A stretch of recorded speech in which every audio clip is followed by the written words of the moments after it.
ಇನ್ನು 10 ಕೋಟಿ ಏನು ಕ್ಷೇತ್ರಕ್ಕೆ ಏನು ಭಾಳ ಉಪಕಾರ ಮಾಡ್ತಾ ಇದ್ದಾರೆ ರಾಜ್ಯ ಸರ್ಕಾರ. ಸಿದ್ದರಾಮಯ್ಯ ನಮಗೇನು ಉಪಕಾರ ಮಾಡ್ತಾ ಇದ್ದಾರಾ? ಪ್ರಿಯಾಂಕಾ ಖರ್ಗೆ ನಮಗೇನು ಉಪಕಾರ ಮಾಡ್ತಾ ಇದ್ದಾರಾ? ಇವತ್ತು ಶಾಸಕರು, ಮೊದಲ ಬಾರಿ ಗೆದ್ದಂಥ ಶಾಸಕರು ಇರ್ಬೋದು, ಎರಡನೇ ಬಾರಿ ಗೆದ್ದಂಥ ಶಾಸಕರು ಇರ್ಬೋದು, ಅನೇಕ ಶಾಸಕರು ಇವತ್ತು ಹತಾಶರಾಗಿದ್ದಾರೆ. ಇವತ್ತು ಸರ್ಕಾರ ಬಂದು 2 ವರ್ಷಗಳಾಗಿದೆ, ಶಾಸಕರಾಗಿ 2 ವರ್ಷ ಆಗಿದೆ.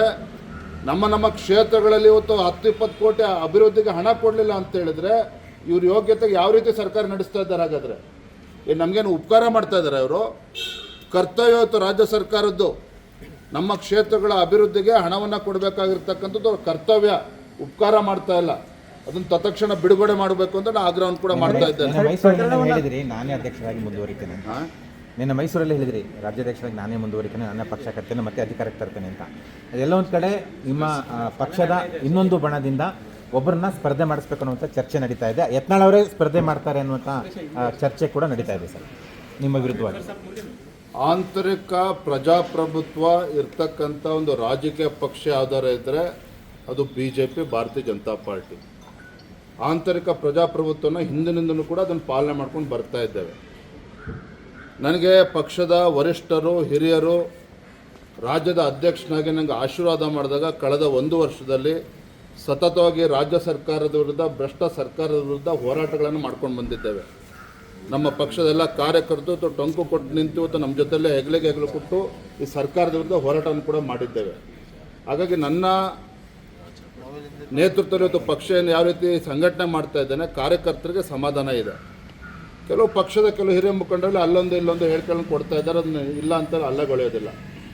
ಆದರೆ ಇವತ್ತು ಮುಂದೆ ರಾಜ್ಯದ ಅಧ್ಯಕ್ಷ ಯಾರಾಗಬೇಕು? ಈಗಾಗಲೇ ನಮ್ಮ ಶಿವರಾಜ್ ಸಿಂಗ್ ಚೌಹಾಣ್ ಅವರು ಮಧ್ಯಪ್ರದೇಶದ ಮಾಜಿ ಮುಖ್ಯಮಂತ್ರಿಗಳು, ಕೇಂದ್ರದ ಕೃಷಿ ಸಚಿವರು ಇವತ್ತು ನಮ್ಮ ರಾಜ್ಯದ ಉಸ್ತುವಾರಿಯನ್ನು ವಹಿಸ್ಕೊಂಡಿದ್ದಾರೆ.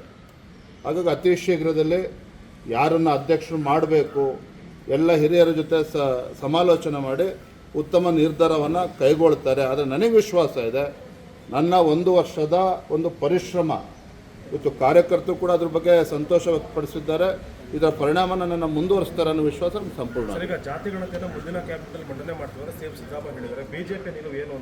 ಅಲ್ಲಿ ತನಕ ಮುಖ್ಯಮಂತ್ರಿಯಾಗಿ ಇರ್ತಾರೆ ಅನ್ನೋದನ್ನು ಅವರು ಪ್ರಶ್ನೆ ಮಾಡಿ.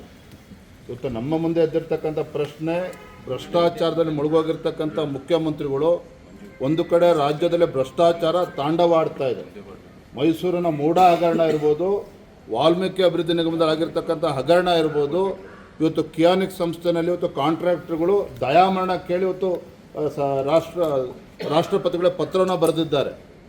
ಮತ್ತೊಂದು ಕಡೆ ಆತ್ಮಹತ್ಯೆಗಳು, ಕಾಂಟ್ರಾಕ್ಟರ್ ಆತ್ಮಹತ್ಯೆ ಮಾಡಿಕೊಂಡಿದ್ದಾರೆ.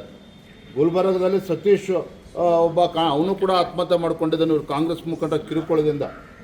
ಹಾಗಾಗಿ ಜಾತಿ ಜನಗಣತಿ ಇವರ ಅದರಿಂದ ಉದ್ದೇಶ ಇದೆಯೋ, ಅದರಿಂದ ದುರುದ್ದೇಶ ಇದೆಯೋ, ಇದು ರಾಜ್ಯದ ಜನ ಪ್ರಶ್ನೆ ಮಾಡ್ತಾ ಇದ್ದಾರೆ.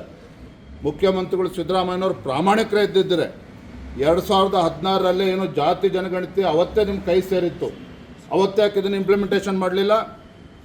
ಚುನಾವಣೆಗಳು ಮತ್ತೊಂದು ಕಾರಣಗಳನ್ನು ಒಡ್ಡಿ ಮುಂದೂಡಿಕೊಂಡು ಈಗ 10 ವರ್ಷ ಆದಮೇಲೆ ಜಾತಿ ಜನಗಣತಿ ಬಗ್ಗೆ ಮಾತನಾಡ್ತಾ ಇದ್ದಾರೆ. ಇದು ಕೇವಲ, ನಾನು ಅವತ್ತಿನಿಂದ ಕೂಡ ಹೇಳ್ತಾ ಇದ್ದೇನೆ, ಇದೊಂದು ರಾಜಕೀಯ ಷಡ್ಯಂತ್ರ. ಜಾತಿ ಜನಗಣತಿಯನ್ನು ಒಂದು ಚದುರಂಗದ ಆಟ ಅಂತೇಳಿ ತಿಳ್ಕೊಂಡಿದ್ದಾರೆ ಸಿದ್ದರಾಮಯ್ಯನವರು.